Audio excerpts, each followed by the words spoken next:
I better get them cha-cha heels. And welcome to the Mind Your Movies podcast. I'm Ryan, I'm Shane. and today we're putting on our cha-cha heels, and we're talking John Waters. Yeah, we're talking Female Trouble with which features the cha-cha heels, and Serial Mom. So, one early movie, one later movie, both very John Waters in their own ways.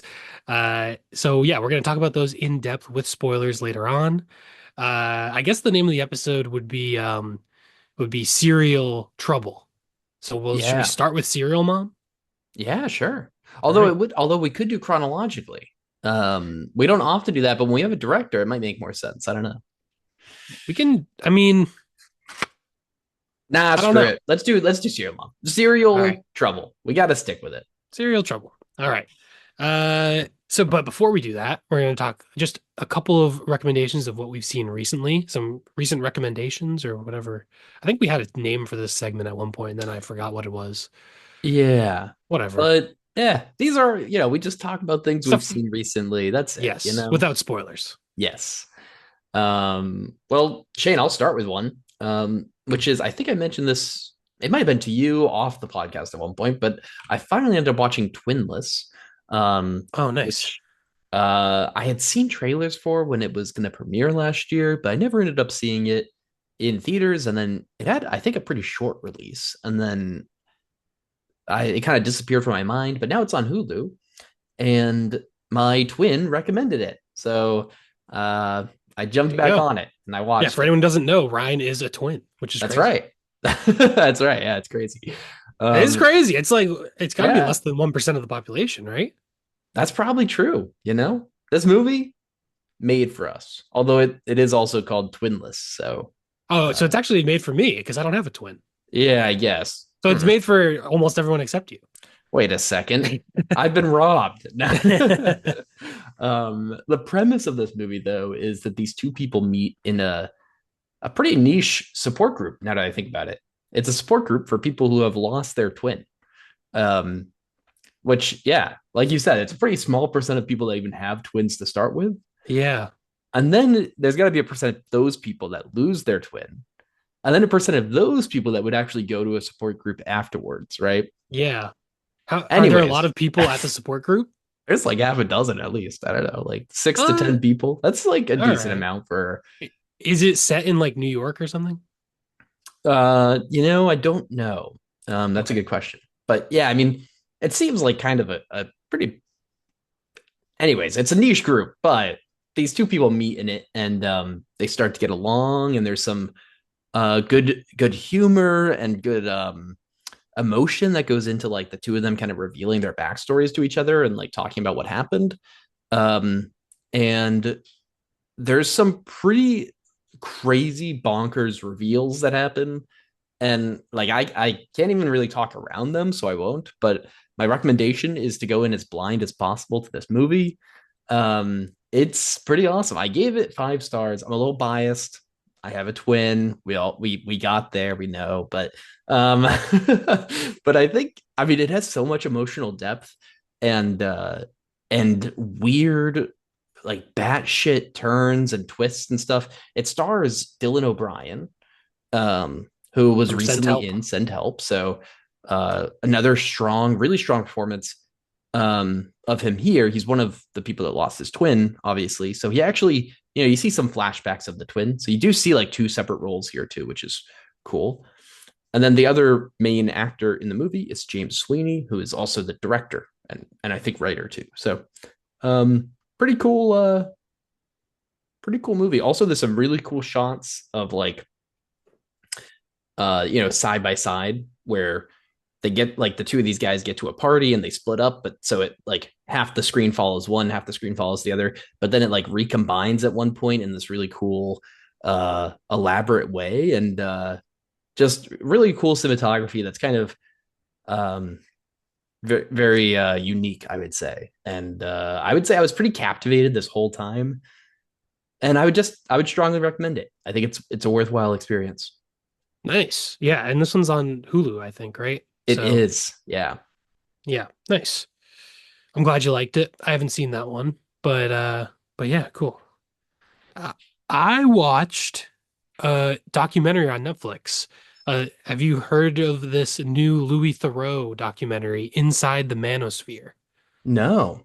It was pretty interesting. It was solid. I enjoyed it. The Manosphere, if anyone doesn't know, is sort of a loose conglomerate, not really, loose collection of internet influencers who are very male centric and kind of involves like the red pill, right wing, it kind of Oh, it's adjacent to us.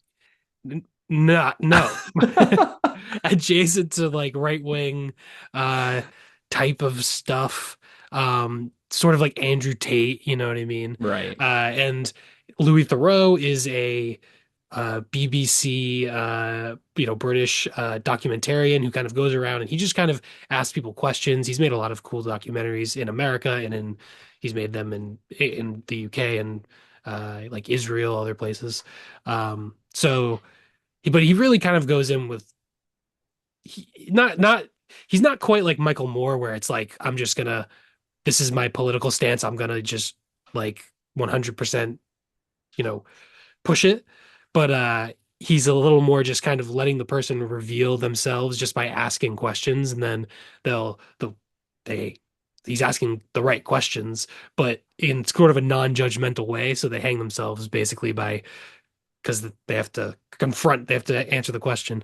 But yeah, it's kind of interesting to see this sort of like pretty messed up like side of the internet to see him trying to get in there and the way that these people act. It is I don't know if anyone's interested in that. It's yeah, definitely concerning, I guess, This type of like extremism and you know, stuff that in some ways they're being motivational for guys and some guys are like, oh, well, it's like motivation or whatever. But then there's a lot of really bad undercurrents around a lot of it. And but it's kind of interesting to see Louis Theroux uh sort of explore that and stuff like that. So yeah, it was worth watching. It's on Netflix. It's like one of the more popular things this past week. And as a documentary, it's not gonna like knock your socks off. But there is kind of an interesting aspect of it where all these people like live stream.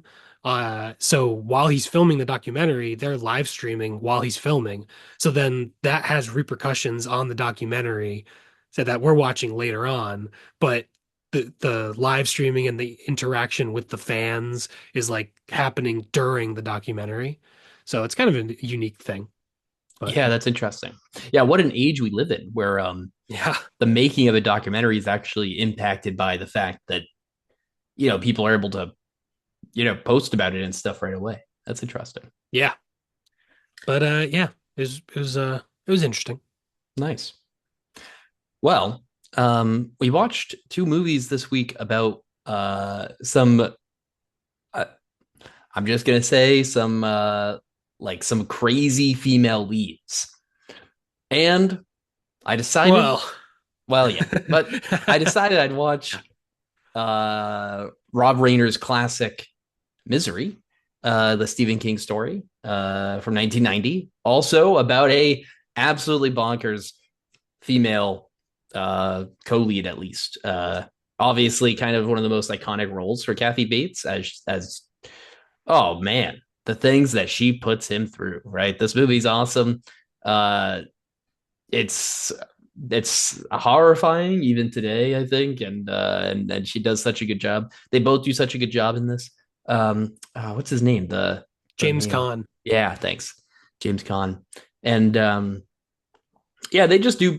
I mean, it's a great like pretty much a two-person show. There's a couple other people and stuff, but this is about James Caan is a writer who gets into a car crash and his fan uh sort of off like I guess brings him to her house and helps kind of nurse him back to health. And I think this is one of those movies where like everyone knows kind of that she's I mean her role here is so iconic as being like this like psychopath that I think it's almost one of those things where like there's really not that twist anymore. Because I think it's just so ingrained, maybe in pop culture in a way. Yeah, Sort of like the Sixth Sense or something, right? Maybe not to that extreme, but it's still, I mean, even regardless of whether or not you experience that twist or not, like I think there's so much here that's just like really, really very tense and very horrifying and really unique and it just I thought this would be a good pairing for this week. And nice. yeah. And obviously RIP Rob Reiner. It'd be cool to like maybe watch through his filmography or something. I mean Yeah, he at has so least many like classics, right? So yeah, at least that's opening run of his first whatever six or so movies or yeah. six, seven, eight movies. He did Yeah, some not like other. Chain what is it? The one with what's his name? Is it Saint Charlie or I'm not sure. He did a bunch of movies later in the 2000s that were not as well received as his 80s and 90s stuff. Being Charlie is the one I was thinking Okay, of being with Charlie. Nick Robinson. I don't know why I'm thinking of that one, but I yeah. don't know Anyways, either. yeah, he I don't does a even know lot what of that yeah. is. Yeah, pretty not as good movies, but All anyways. right. Is that the last one you wanted to mention? All right, I'll mention one other. I watched a movie called The Miracle Maker. It's from 1999. It's a stop motion animated movie about Jesus Christ. And it's directed by Stanislav Sokolov and Derek Hayes. I think it's like a British and Russian like co-production or something. Um, yeah, it seems like it is. And Ray Fiennes is the voice of Jesus. Julie Christie is in it. A lot of good. Richard E. Grant does a voice. But yeah, it's stop motion and it's actually really cool. There's also some moments of like hand-drawn 2D animation in certain sequences. So it's actually a really like cool well done depiction of this. Obviously, it cuts out a lot of stuff. It only shows certain things, but it's like 87 minutes long, and I would say totally worth watching for like a unique. I mean, unique in that it's a stop motion depiction of the Gospels. It doesn't really stray from the you know doesn't stray from the source material very much. But it was really really great. I loved it. Easter's coming up. If anyone wants to watch it, there you go. That's a recommendation for a lesser known movie about Jesus. There you go. Nice. It's actually really good. The animation is really cool. Nice. Gotta love that. A nice stop motion. And sort of, not maybe it doesn't not to the extent of the things we watched a couple weeks ago, but kind of it sounds like it has some mixed It media is. It aspects. Yeah. is. Yeah. As when I watched it, I was like, wow, I could have picked this for our stop motion episode, our mixed media episode. But there you go. I didn't Yeah. realize that there was going to be some 2D animation involved. Yeah. But yeah. That's cool. Very cool. Well, without further ado, then it is time.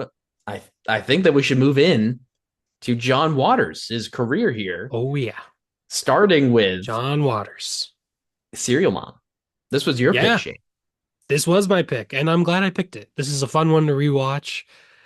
Serial Mom came out in 1994, written and directed by John Waters, starring Kathleen Turner as the titular Serial Mom. And yeah, she's the most stereotypical American suburban, white housewife. She's follows all the social codes very strictly. Doesn't like anyone who doesn't. People who chew gum, for example, does not like it. Doesn't like. Yeah, to say the least. And then we follow her as she. Who's the first person that she kills? The first person she kills is the teacher Yes, the who teacher is the talks first bad person. That's about. a little talks bad about her son that he's says he needs mental help because of his love of horror movies. Yeah, that's right. Yeah, very funny. But anyway, we'll get more into the specifics later. But this is a very fun, like dark comedy satire, kind of ahead of its time in some ways. We can talk about it like just a little bit. I think very of its time, but also a little bit ahead of its time, just slightly, which is kind of cool and interesting. But yeah, this one really holds up. Probably my favorite John Waters movie. So Yeah.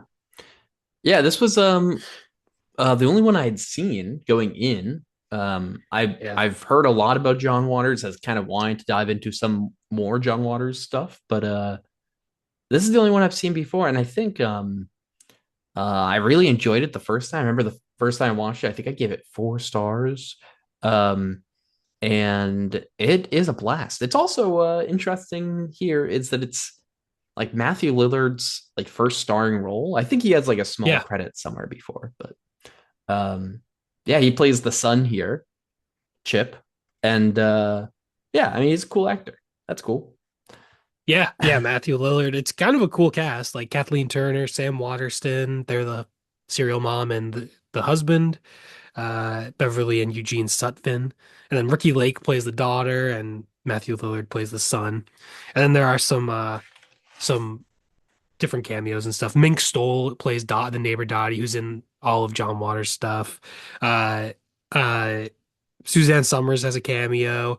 Patty Hearst plays the juror who wears white after Labor Day. Um, so that's interesting. But yeah, so so Yeah. yeah, the I don't know. It's just a very, very funny movie. Like one way it's ahead of its time is at the very beginning of the movie. It has this title card about how this is based on a true story and all the names have been changed. And this is 2 years before Fargo does that, which I feel like Fargo is the most famous example of like a movie saying it's based on a true story and they just lied and it's just not. But this is 2 years before that and they did that. Yeah. Yeah. I remember I put this on and my fiance was watching with me at the beginning and right away she was like, "Wait, is this based on a true story?" And I was like, mm-mm. I had to look this up the first time I watched this, but this has nothing to do with anything true. This is not at all a true story. Um, which is kind of, it's a funny little gimmick and lie and everything, I mean it draws some allure. People are gonna look it up. Um, Yeah. And it's yeah, kind of like mimicking like the true crime type of a right, thing. And it has the timestamps throughout, which is kind of a funny little like thing. yeah, definitely.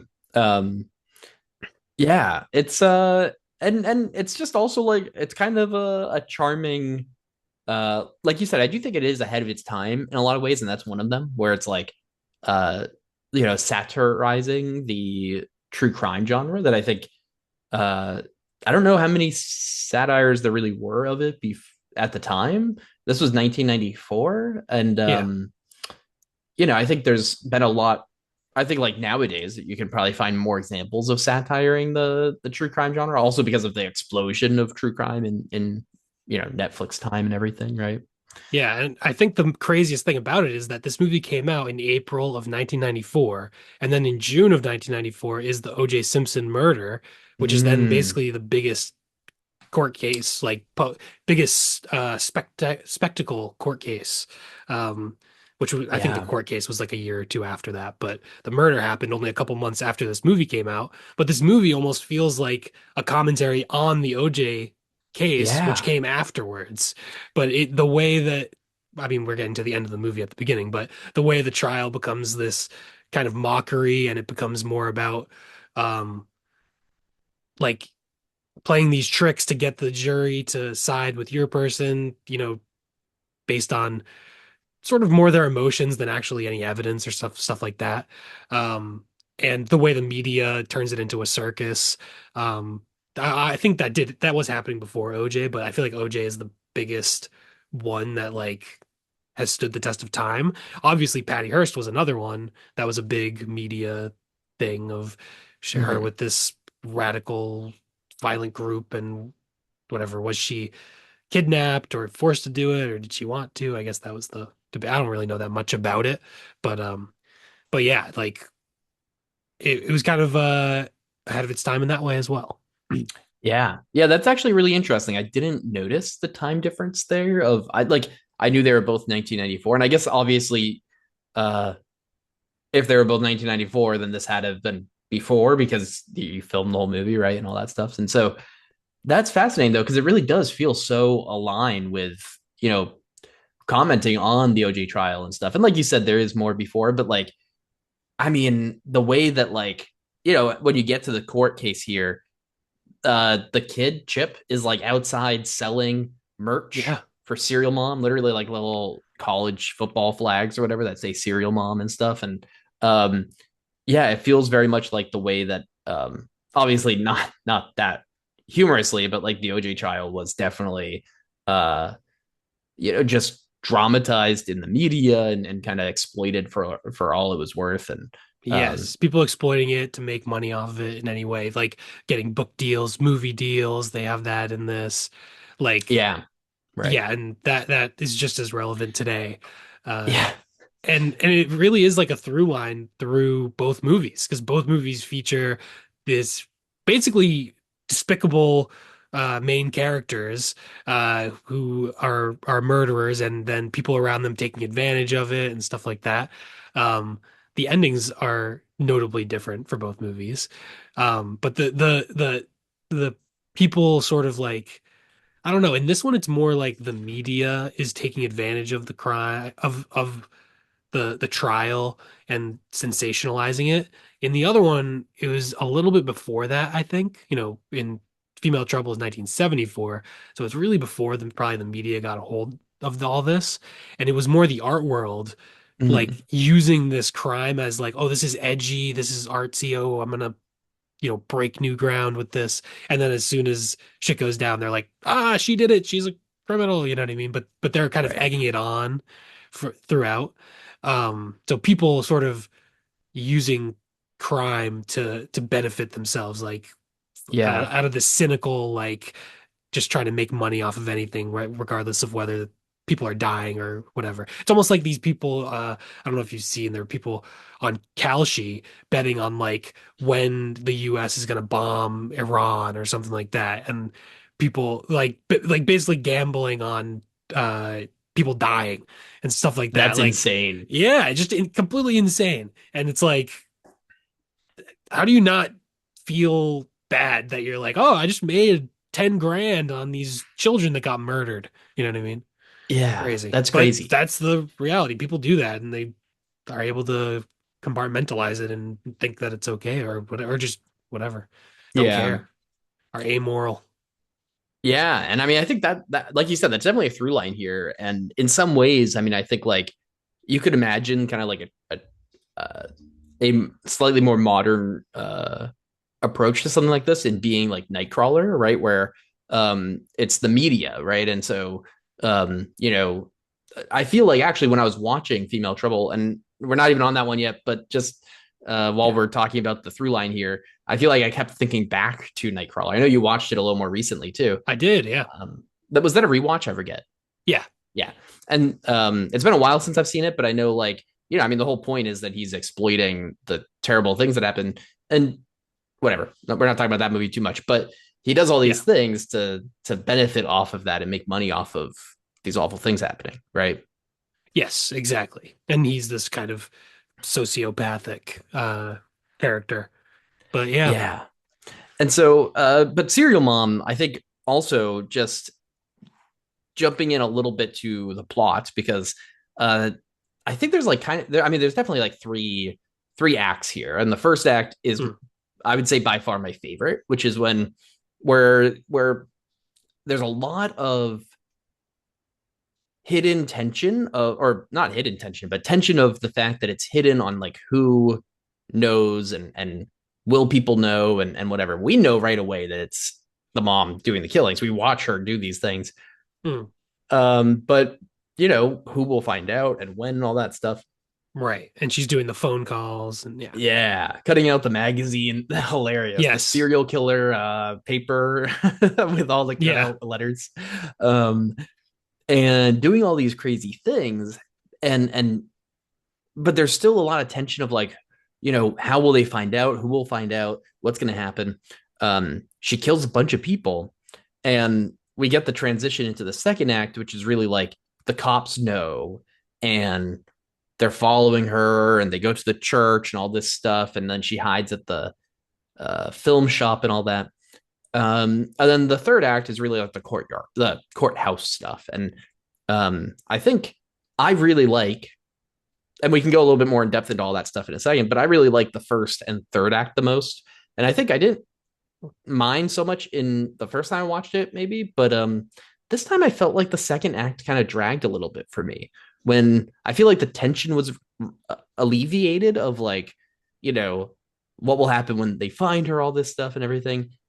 And now I'm like, all right, well, interesting. But now I'm like, they're going to the church. There's cops literally right there, like blah blah.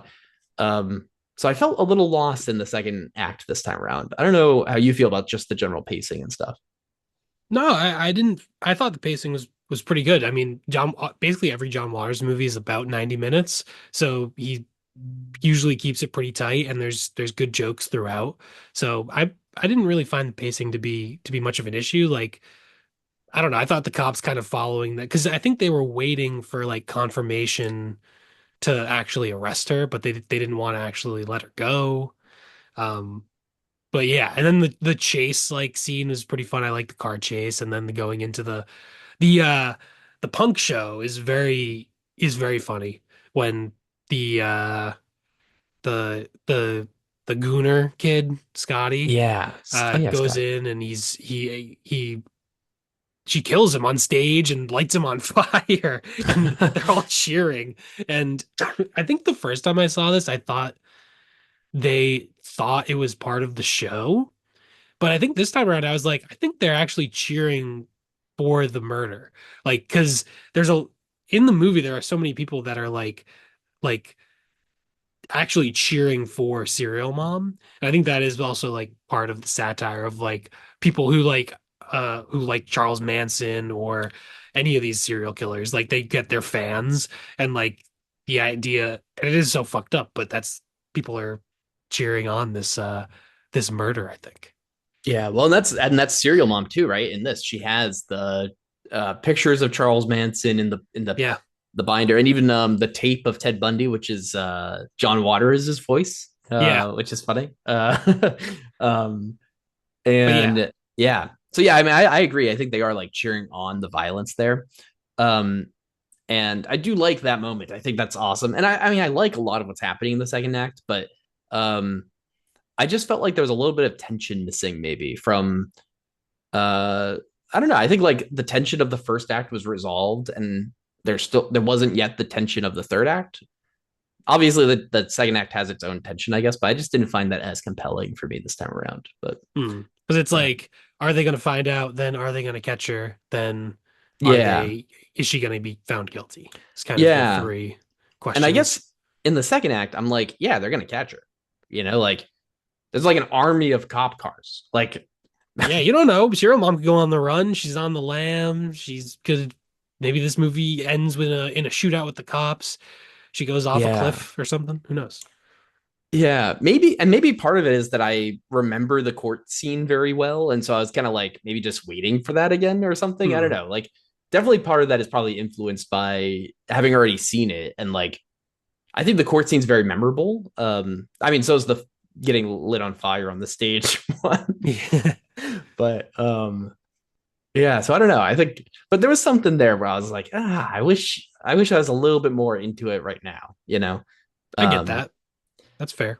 yeah, but I will say though, the first act is awesome. It's just like she's just killing Yeah, people like pretty much nonstop. yeah. I think yeah, this movie and the comedy is just it's very funny throughout. So I found it very enjoyable. Yeah, and very vulgar. Very It is she's quite vulgar. she's no bars hold on the cursing and everything. Oh yeah, especially with Um the phone calls. yeah, which is hilarious. Yeah. She like I is like immediately hangs up the or there's some transition where they're like, you know, oh, this is like way too vulgar for a lady to say or something. And then it transitions and it's like her on the phone and uh I think it's Dottie, right, who picks up and she's just like, ah, the pussy face, blah blah blah, like Yeah. crazy. Yeah. So a lot of good like positioning those things right next to each other, where it's like the expectation versus what's actually happening here. Yeah. So Very, very funny scene. Um, But yeah, the very beginning of the movie, I wanted to say that you just the opening credits with the blue sky and this like idyllic music, and it's showing this like idealized, almost dream version of America. It reminded me of the opening of Blue Velvet, which I think is maybe like the most perfect opening of any movie ever. Just in the way that it distills the movie's themes in like a 5 minute sequence, but the showing like the blue sky of suburbia, American suburbia. So that reminded me of that. And then another movie thing I wanted to mention, which I know you will probably want to talk about at some point anyway, is that this movie came out 2 years before Scream, and it features Matthew Lillard as a horror movie nerd. And we get where they're watching Blood Feast and they're commenting on horror movies throughout this movie. This movie even preceded Scream. Yeah, yeah, absolutely. And this movie is very meta, right? I mean, they're watching Texas Chainsaw at one point, Yep. right?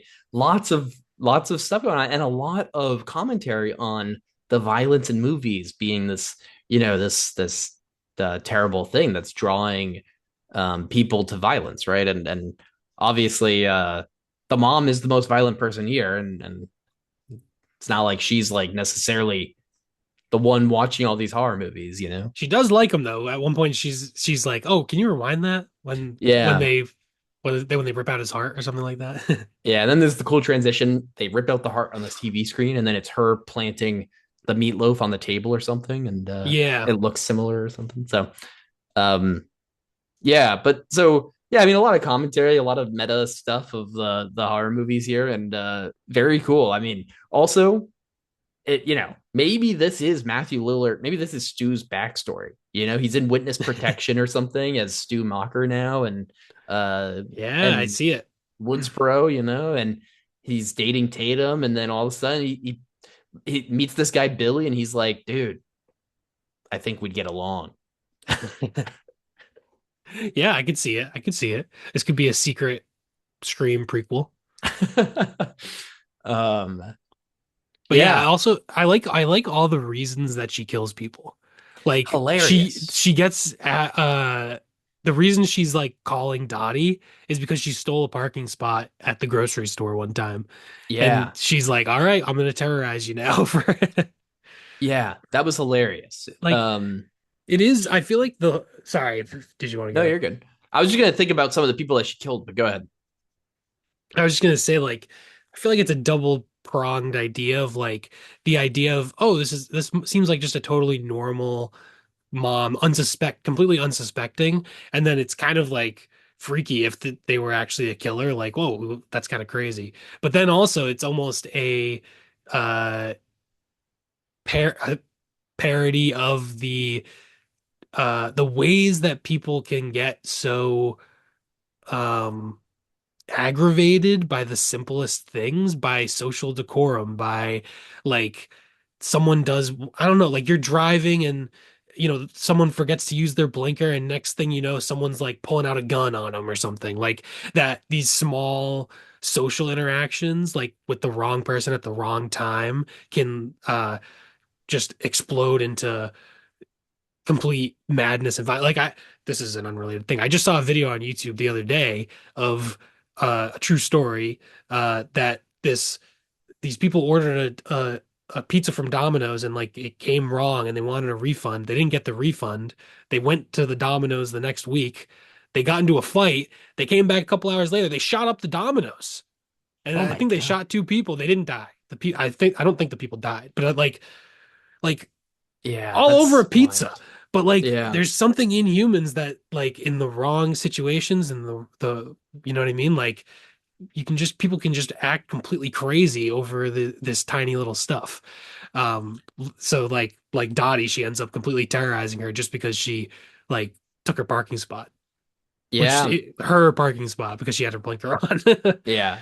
Well, that and also, I mean, the movie's obviously also talking about the fact that like we might not notice this in people, right? Like, the Yeah. person that seems like the average suburban mom could actually be, this prank call or that's super vulgar or worse off, like somebody that's willing to mow down the teacher who talks bad about your kid, right? Like, um, Yeah, yeah, and like your point earlier, the girlfriend uh the son's girlfriend.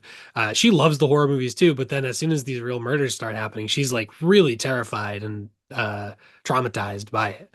So yeah, it's like I don't know, based on the narrative, especially at the time, it'd be like, oh, these kids who love horror movies are probably doing like murdering or whatever. It's desensitizing them to violence. But then when there's real violence, this movie shows them as, it's quite different. Yeah, right. And it's not, and again, like, yeah, even if, Serial Mom does like the horror movies, this is not really implying, I think, that like she is this way because of them at all, right? Like, this is No. like if nothing else, like, she's just a normal mom, but she's also, she worships Charles Manson and kills people, right? Like, it's not, her kid, Chip, I mean, he ends up kind of going a little off the rails and like, helping her and like selling stuff for her and whatever. It's a little like bad, but like he's not a killer, right? Like he just likes horror movies and there's probably a lot more psychologically going on there too. If your mom's a killer, you're probably like there's a lot going on, right? Like, but the horror movie thing, it's like yeah, at the time, like the Satanic Panic was obviously a little bit earlier, but like it still had effects in the 90s where Scream and this are able to make a commentary on how horror movies and stuff are not actually this thing that everyone thinks or at the time thought that like just you watch a horror movie and suddenly you're gonna snap, right? Because in reality, this lady snaps because the neighbor doesn't recycle or whatever, Yeah. right? Or Yeah. why is it she kills the daughter's boyfriend? Is it she sees him with another Well, girl? Was that why? yeah, because he stood her up, and Right, then she saw him with another girl, and then yeah, she killed him. right. Yeah. Also a crazy kill with the fire poker. Yeah, through the stomach and Oh, pulls out something like a liver or something. something. Yeah. Ugh. Yeah, cool. Cool kills overall. I think. I mean, I think that might be the most memorable one, but they're pretty neat.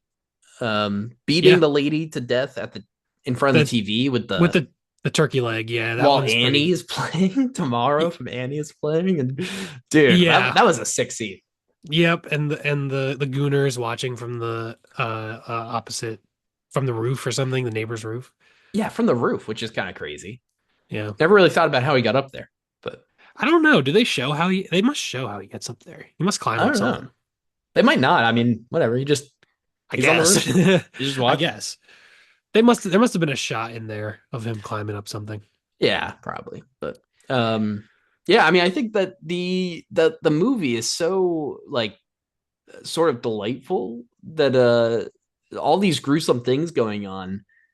You're obviously not like rooting for Serial Mom, but you're also I don't know. I mean, there it puts you in this weird situation of like not rooting for her, but also like,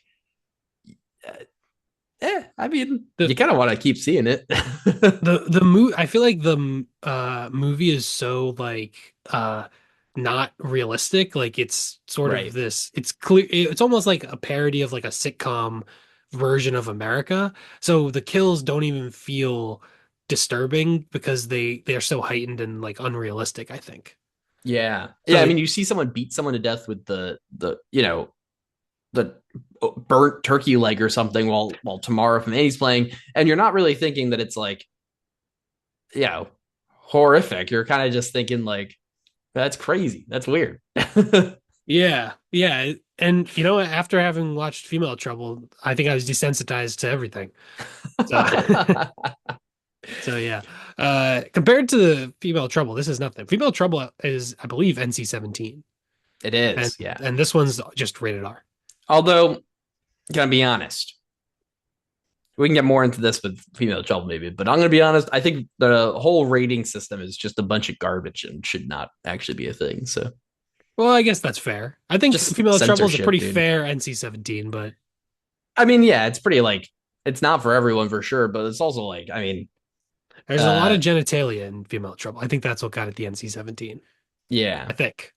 Also, in a lot of, I mean, like John Waters is probably subject to this. I'm sure if you'd like. I mean, also obviously some of his early movies are a little crazy. Yeah, But I imagine Pink Flamingos is also, yeah, it's also NC-17. So also the reputation of Pink Flamingos maybe didn't help. yeah, but also, I mean, I think, I think people like these rating systems, like the British one especially, but also the MPAA. One of the big problems with these is that they're so uh, they're very biased, right? And especially at the time, they were very anti-LGBTQ, right? And so, not that this movie necessarily shouldn't have had NC-17 or whatever. Like, yeah, there's a lot of genitalia and stuff, but like, the residual effects of the Hays Code were like essentially just brought through in censorship through these rating bureaus, and as a result, I think that we should just abolish these things because they're really just censorship. And I think that you should do. You should just tell people, hey, this movie has sex. This movie has drugs, and then you know what? People can decide who they think should watch the movie. Yeah, that's fair. I'm fine with having the rating system, to be honest. I don't think it's that bad. I think I'm not disagreeing with your point that it has been biased in the past, certainly, and like certain movies have gotten R, like I think maybe Boys Don't Cry is an example of a movie that got an R rating that maybe could have been PG-13 or something potentially, although that movie is about a person being murdered, so it's a little bit heavy subject matter. But yeah, I don't disagree with the premise, but I also think a rating system is not that bad. It's just also the way it's implemented is not always ideal in that like nudity is so awful, but then violence is acceptable in so many ways. But I also I don't know that fully no rating system is the way to go though. I don't know. I mean, I feel like here's the thing: common sense media, right? You go to common sense media, it'll tell you like, people will just like put in there like what's in the movie, and people will say like, who do you think should be able to watch the movie? Blah blah, like what age, right? Whatever. But that website is good because there's actually just like descriptions of what's in the movie, not just like this movie NC-17. There's too much of whatever, right? Because that actually doesn't tell you anything about the movie. Like, I don't know. This Right. movie is definitely, it has, yeah, you see penis. Yeah. I don't Yeah, know. Like, who cares? You see a penis. yeah. Yeah, I guess so. If it was R, it wouldn't be it I wouldn't it would be fine, I guess. I don't know. It's pretty vulgar. It's pretty crazy. Yeah, A lot of I'm not murder, even yeah. necessarily arguing that that female trouble shouldn't have been NC-17 or whatever. But I mean, I just think that, yeah, I don't know. I think that the rating systems should just not be a thing, and you just tell people, here are the 3 points that are in this movie. Decide if you want to watch it, Hmm. I and cut I off all the bullshit.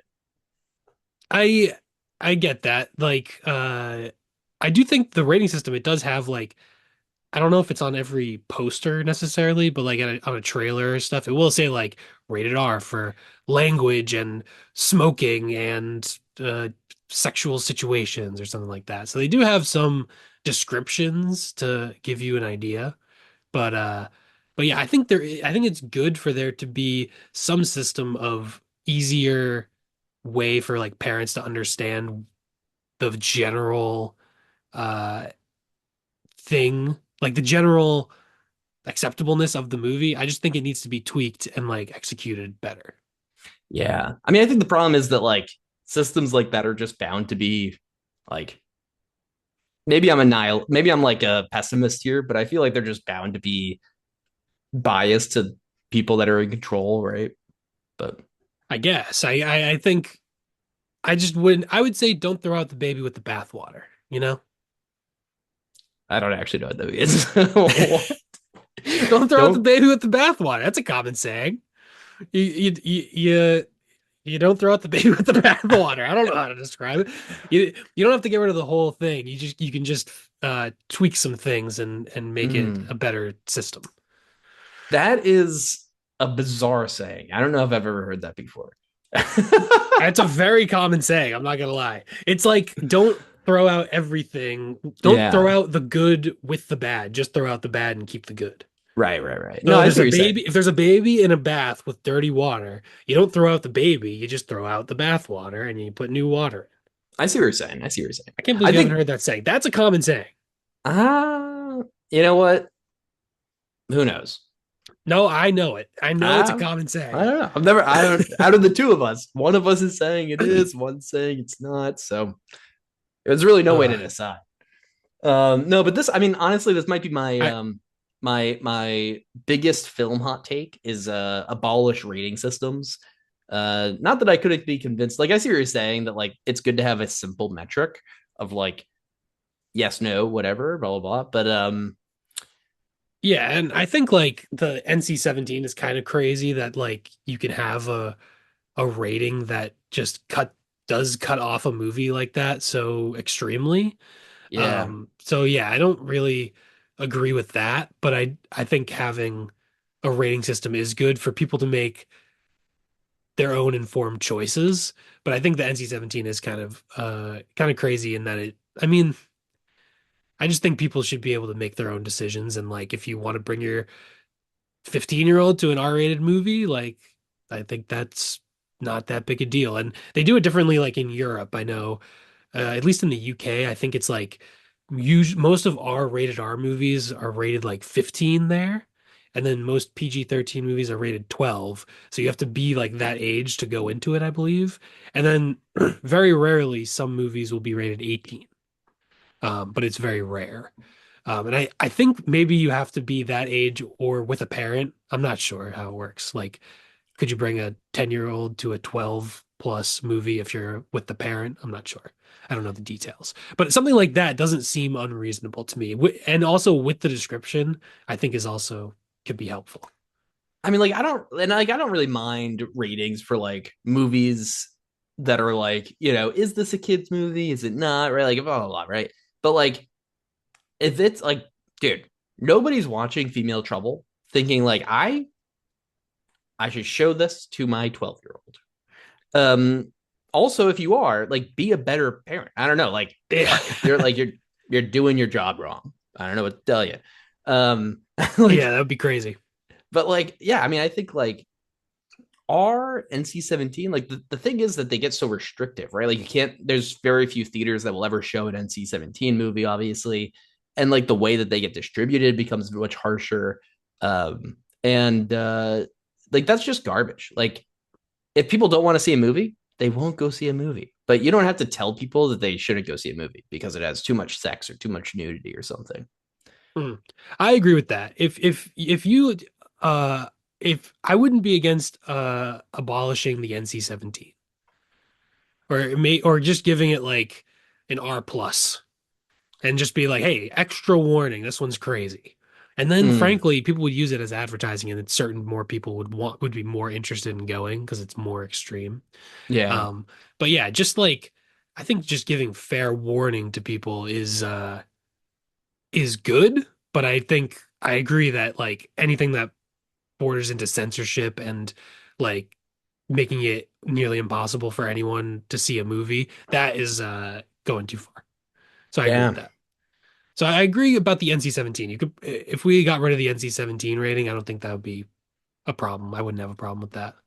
Yeah. I mean, this is the big thing with like um blue is the warmest color. Right? That was an NC-17 movie. I guess so, yeah. It does have extremely it has like over 10 minutes of full sex scenes. Yeah, but like I'm just saying, heterosexual movies also have a lot of sex in them. I think if a heterosexual movie had as much sex as that movie, it would be rated NC-17. I don't know, man. I Maybe. I think is the movie all right, here's the test. Is the brown bunny rated NC-17? Pro- uh, hmm. Yeah, I'm that's a gonna good look it up. question. Hold on. This is a podcast. We have to talk during it. It's not even rated, so they didn't. It says not rated on IMDb, so they probably never put it up for to the Yeah. rating board. So it says adults only. I don't know. So Yeah. it probably just didn't want to get labeled with an NC-17, so they didn't even submit it. So then also theaters wouldn't show it. But yeah, that also features unsimulated uh sex. So yeah, I see what you're saying. Blue is the warmest color. Have you seen Blue is the warmest color? Yeah. Yeah, I feel like that's not an unreasonable NC-17.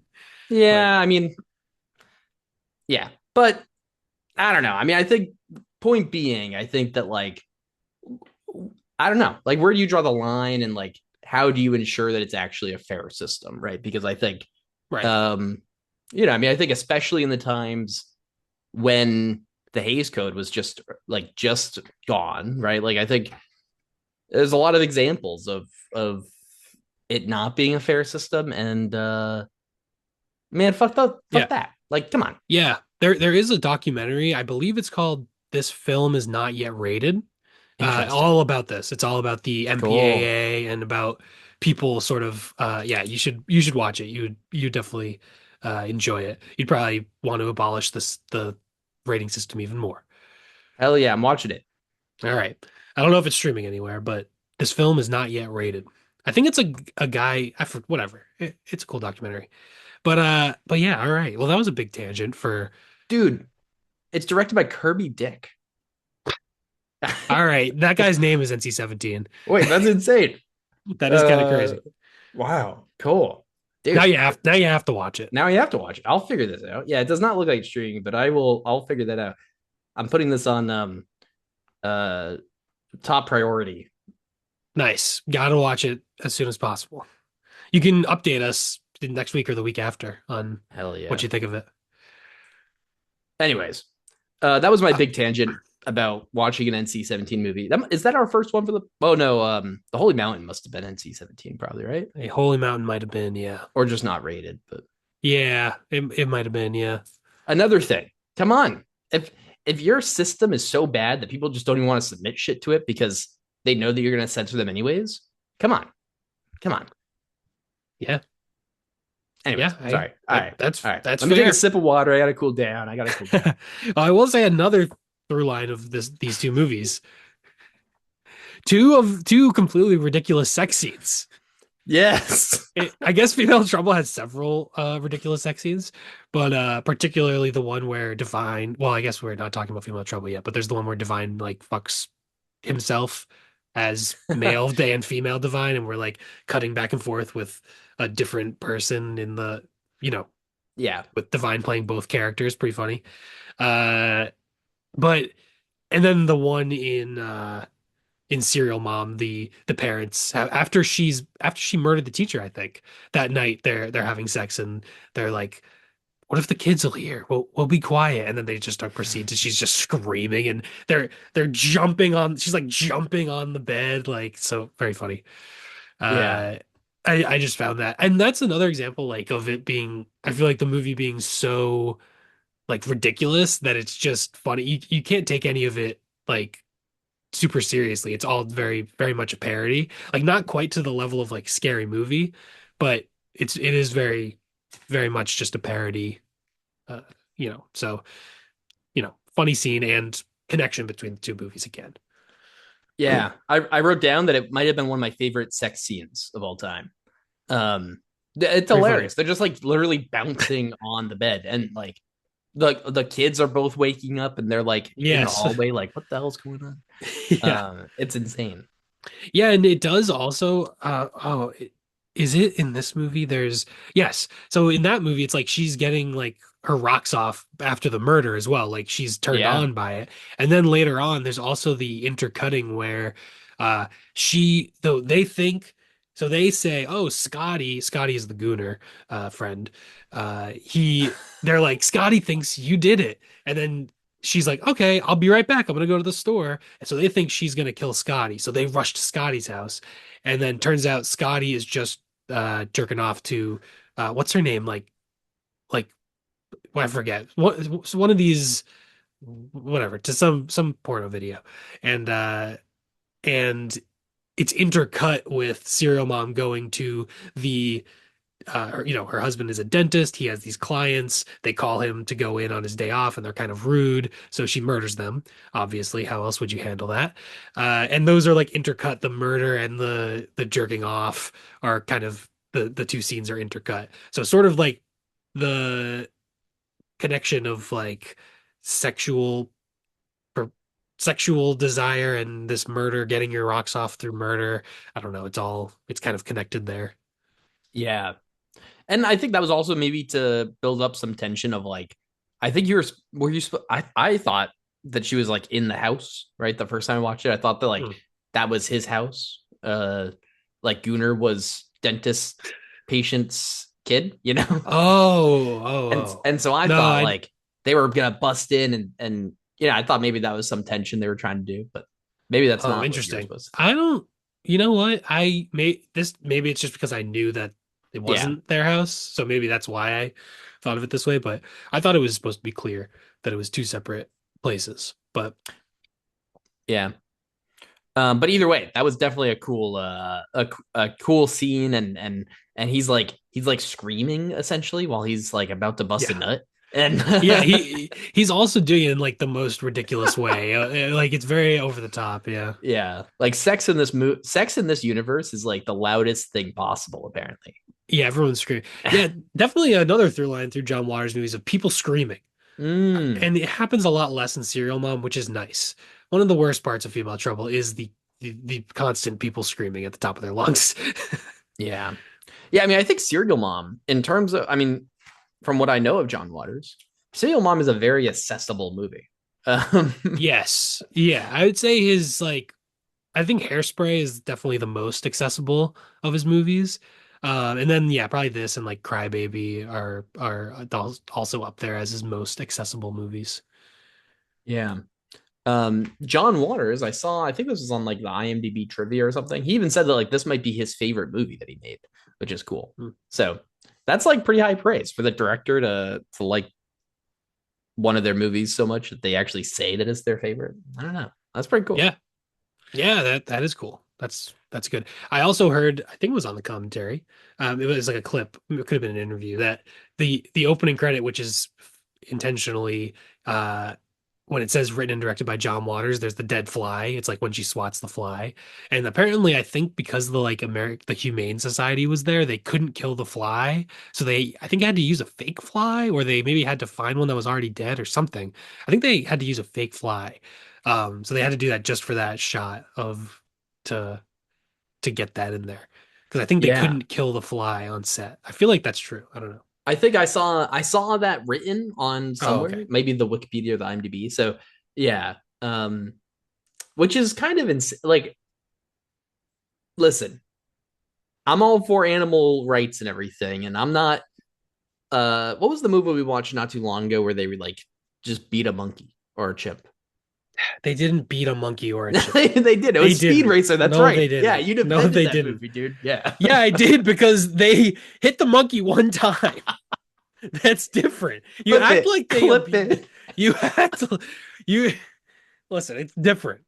You're blowing Also, it it's out a of chimp. proportion. It's a chimp, not a monkey. Oh, I was well, corrected by this by a friend after they watched the episode. whatever.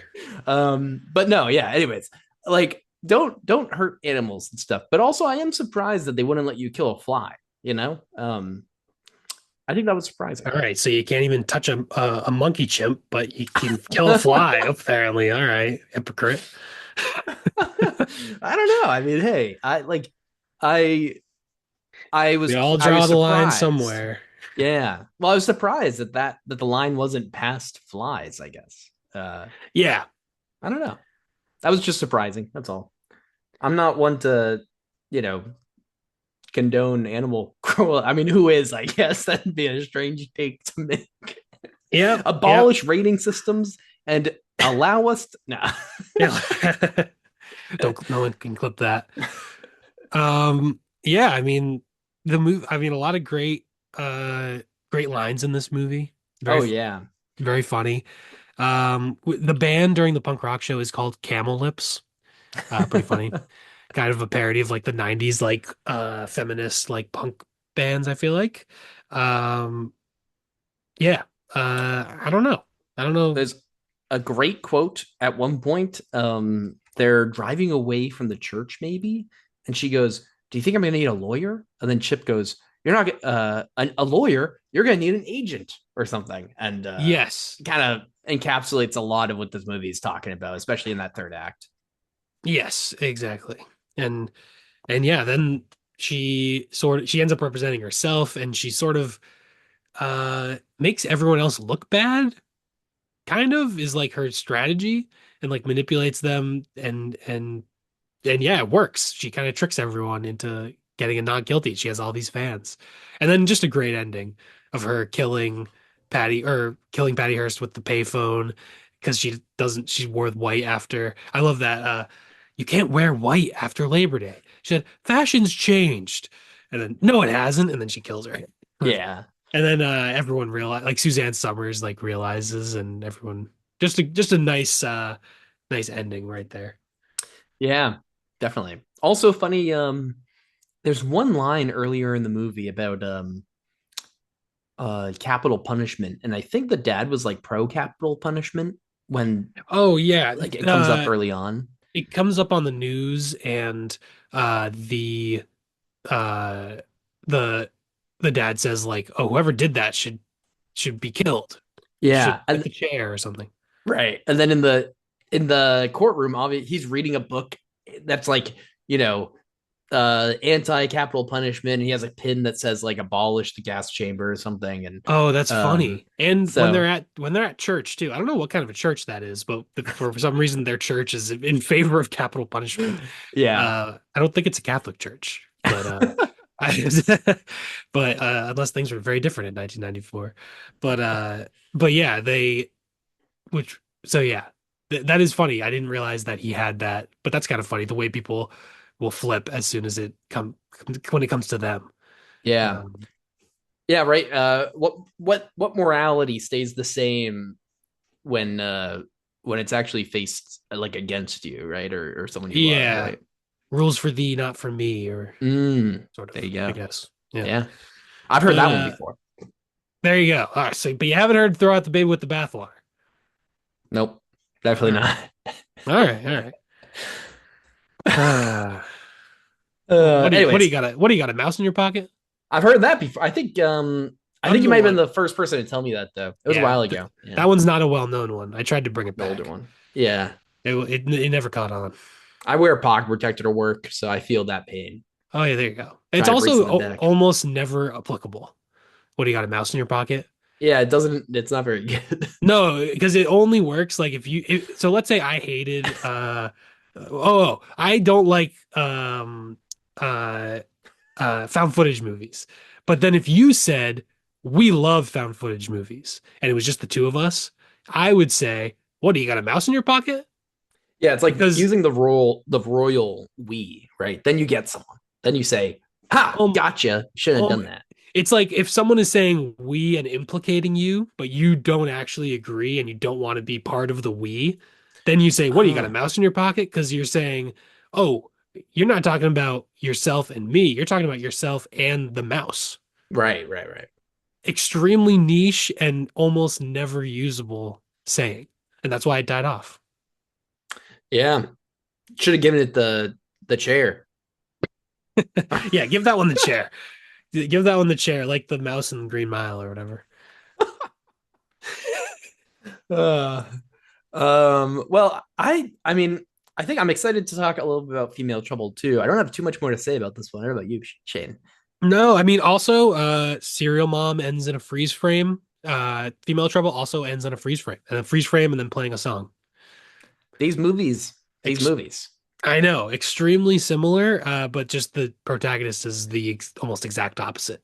Yeah. Also, I mean, this movie also had like I mean, at least a $10 million budget, right? So Oh, yeah, way bigger budget and yeah. more professional, actually much more uh well made and slicker, and has editing and multiple camera angles for a scene, for example. Coverage, Yeah. some basic things like Um, that. well, But yeah, uh should we give our I ratings for Serial Mom before Female Trouble? yeah. What'd you give it? I gave it 3.5 this time. I really liked it. Very good movie. I just don't know if there was anything that put it over the top for me to get like to a 4 star or anything. But I will say also, when I rewatched these, I was sick. I was sick this weekend, so I might have just been a little bit down, and maybe that's why I didn't have as big of a reaction. But I still very much enjoyed the movie.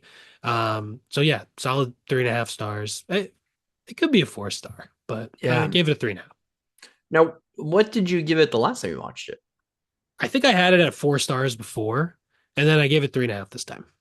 Funny, I'm the same way. I had it at 4 stars, and I didn't watch it too long ago. And maybe that, I think maybe if I had waited a little bit longer to rewatch it, where I wasn't like itching for that courtroom scene or something in that middle section, I don't know. But I did end up giving it 3.5 this time, but it's like a pretty solid 3.5, pretty high 3.5.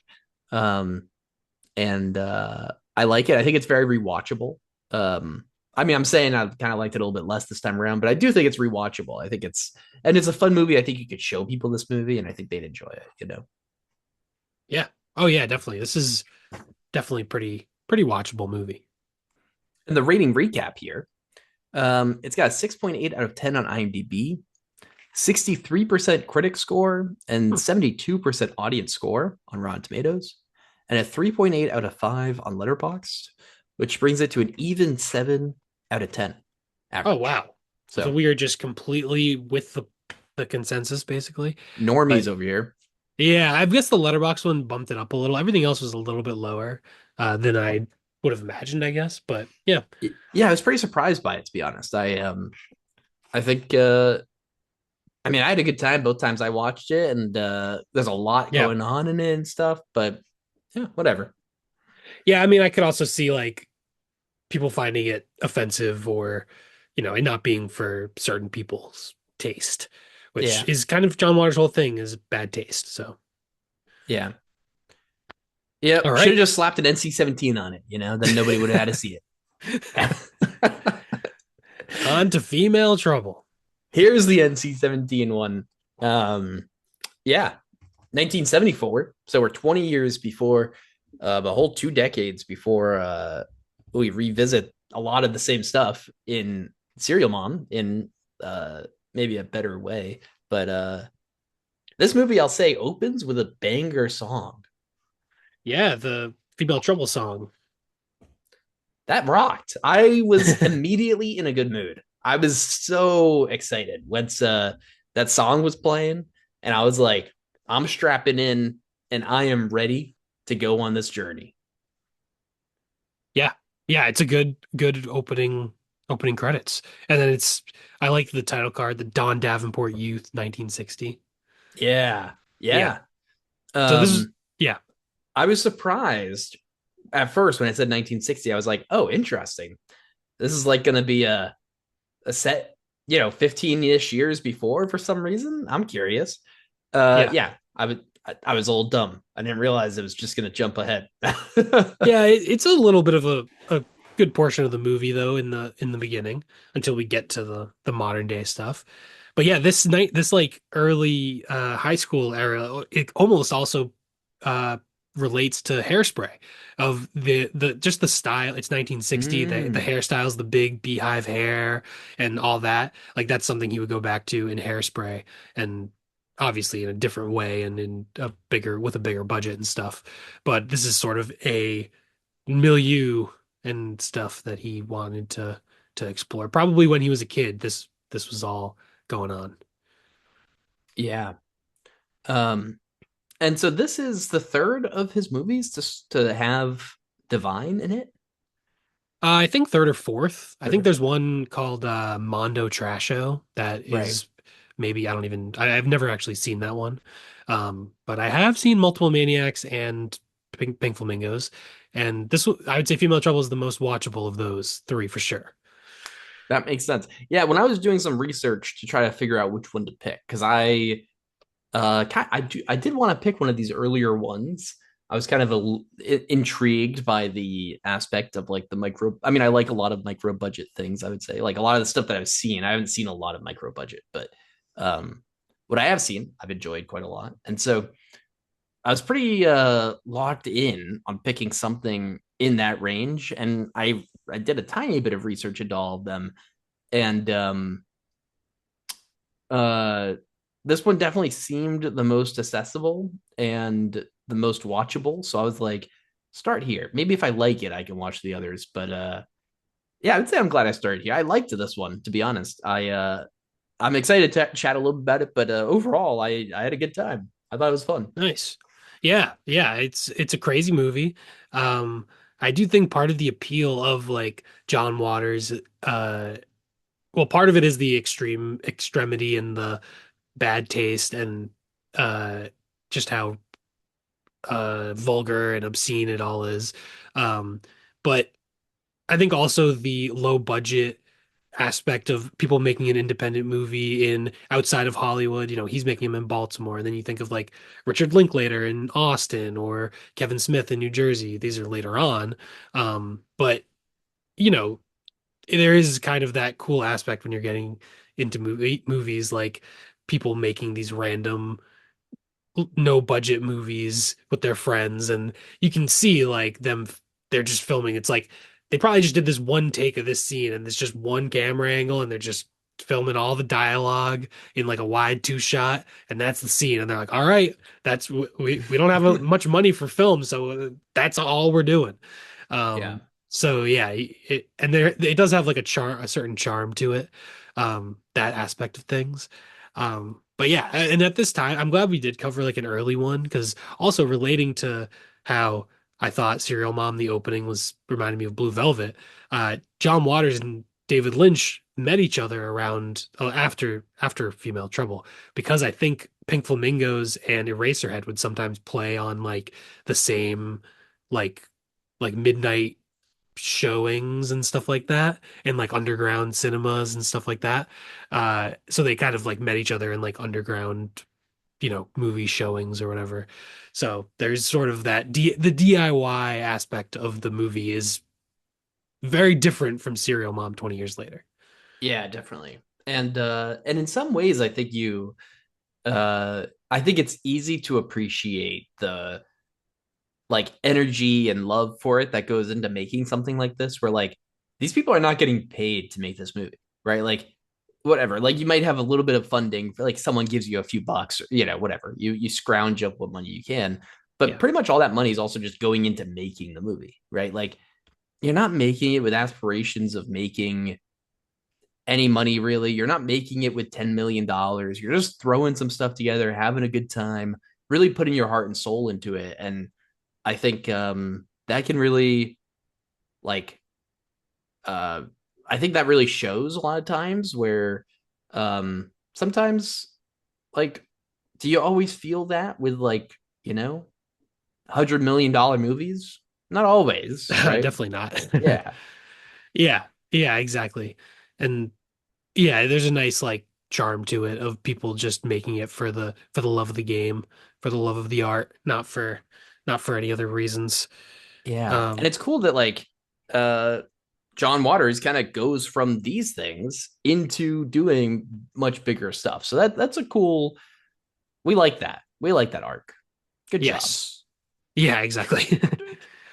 Yeah, and then Desperate Living and was the next one, which is also very low budget. And then I think Polyester was the first like sort of bigger budget. That was the one with Smellorama. So there were smelling cards where you could smell things and they would smell like puke or like dog shit and stuff like that. It was all disgusting smells. That's Um, awesome. yeah. Uh, What it would be to live in that time. yeah. If you get the Criterion edition of Polyester, it's comes with smelling cards. So you can do it while you Genius. watch it at home. Yeah. That's genius, dude. Yep. Pretty These cool. guys, So these guys make movies. that's how I watched Polyester. Well, the first time That's was with the card. It's pretty fun. It smelled pretty nasty, but it was kind of fun. that's awesome, dude. Wow, that's good. Um, I yeah, want to that's say cool. I gotta do that. yes, I would recommend it. I will say another through line, Serial Mom and Female Trouble. Beginning of Female Trouble, the teacher at the school hates chewing gum, and Serial Yeah, Mom also hates chewing gum. So that must have been a recurring theme in John Waters' life of authority figures oppressing him and his desire to chew gum, perhaps. yeah, yeah. That is interesting. Anyway, I probably would not have put that together, the those two instances, but I watched them yeah. on days back to back, so I kind of was Mm. just recognizing that, I guess. Um, this movie has a lot of freakouts in it. Obviously, Yeah. the one of the most notable ones is the one we referenced at the beginning of the podcast with the cha-cha Yes. heels, which kind of obviously spirals the whole movie into action. But there's a lot of this happens a lot. Yeah. Yep. A lot of people freaking out. She really wants cha-cha heels and then destroys all the. Also, we didn't really mention that Divine is a male drag, basically a drag queen. I don't know if he would have used that terminology at the time, but a male dressing as a female. Uh, and playing a female character, and he also plays a male character in this movie as well. But yeah, it's basically like a drag queen type of a persona, I guess. Um, and yeah, he plays Dawn Davenport, the main character, and yeah, she just hates that she doesn't get the cha-cha heels for Christmas. Very entitled, awful character in every pretty much every way. Yeah. Also, just want to point out one hilarious line when the dad gets the present. She gives her dad a present, and he like shakes it, and it's like a squarish box. It's like not very big. Maybe it has a puzzle in it or something. He shakes it near his ear, and then he goes, "I wonder if it's a fishing rod." That's funny. uh, That's a good one. yeah, that was. I gotta tell you, the start of this movie, I was like, I was so in. So many good things. It kept hitting me one by one by one by one. Good stuff. Nice. Yeah, this one is pretty funny. I think like John Waters does do a good job of keeping like funny lines in his movies, and they're so ridiculous that yeah. But this one is definitely more, I would say, grotesque and disgusting than Serial Mom for sure, making it a little harder to watch. Uh so yeah. It doesn't go down as and also, it doesn't have as good of a production value. So it's a little rougher around the edges. So it definitely doesn't go down as smooth as Serial Mom, Yeah, in my opinion. I would agree. I mean, I think just in terms of like again, like just in terms of production value, I think that can make a movie a lot easier to watch, uh even if you don't necessarily like it as much. I think it can make it easier to watch for sure. Even just like the audio being not Yeah, great and stuff like that. Like, totally. Yeah, I mean those are important things when you're watching a movie. Like you want it to sound and feel and be a little more immersive. And I think while I do really appreciate the micro budget stuff, it is definitely less immersive, right? I mean, just uh, by a consequence of not having the tools to make it as immersive. yeah, it is like a different, it's kind of a different viewing experience where, because you're so aware of like, you're seeing the strings in a lot of ways. Yeah. Um, but it can kind of be interesting in that way of seeing, y yeah, it's like you're a peek behind the veil a little bit. Hmm. Yeah. Um, well, story wise, you already mentioned the scene when Divine is having sex with Divine, which Yeah, is a really hilarious scene. yeah, Um, crazy scene. And he has a shit stain on his underwear, yes, I on his wrote whitey that down. teddies. I Yeah. underlined in my notes shit stain. And that was hilarious. And then Dawn steals from his name's Earl, I think. Yeah.